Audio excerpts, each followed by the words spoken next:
Anaconda मुंबईत भूमिपूजन करून गेला, त्याला मुंबई गिळायची आहे. उद्धव ठाकरेंचा केंद्रीय गृहमंत्री अमित शहांवर जोरदार निशाणा.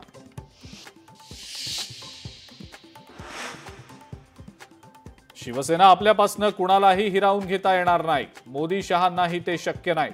संजय राऊतांचं वक्तव्य.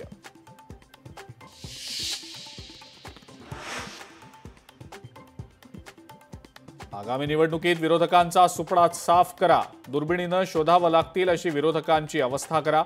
मुंबईतून अमित शहांचे भाजप कार्यकर्त्यांना आदेश.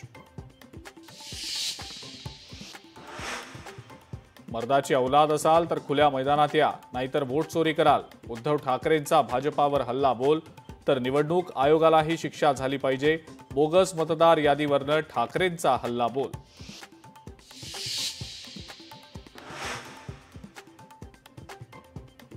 मतदार याद्यांबाबत विरोधक गंभीर नाहीत.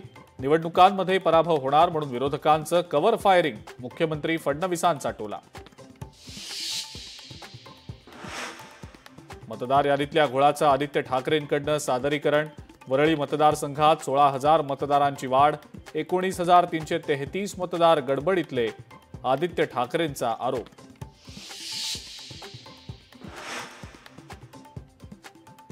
अनेक मतदारांचं नाव पत्ता सारखा पण एपिक नंबर वेगळा. तर अनेक ठिकाणी एकाच घरात 30 ते 35 मतदार. मृत व्यक्तीनं विधानसभेत मतदान केल्याचा रेकॉर्ड. ऐन निवडणुकीच्या तोंडावर आदित्य ठाकरेंकडून निवडणूक आयोगाची पोलखोल. बिहारनंतर दुसऱ्या टप्प्यात 12 राज्यांमध्ये SIR. Rajasthan, MP, UP, Gujarat, बंगालसह 12 राज्यांमध्ये होणार एसआयआर. उद्यापासून 7 फेब्रुवारीपर्यंत प्रक्रिया चालणार.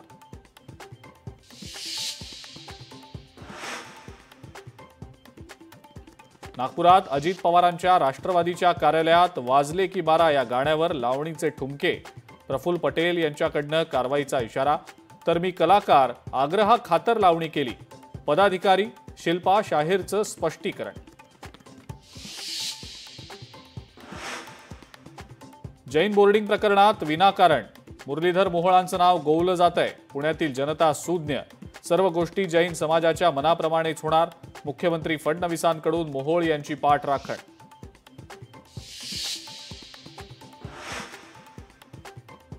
रणजित निंबाळकरांकडनं ऊसतोड मजुरांना मानसिक त्रास आणि मारहाण. सुषमा अंधारेंचा आरोप. फलटणमधील पोलीस स्टेशन कोण हाताळतंय? महिला डॉक्टर आत्महत्येवरूनही केला हल्लाबोल. आणि रणजितसिंह नाईक निंबाळकर सुषमा अंधारेंवर मानहानीचा खटला चालवणार. अंधारेंनी केलेले आरोप बनावट आणि लाजिरवाणे. निंबाळकरांकडून स्पष्टीकरण.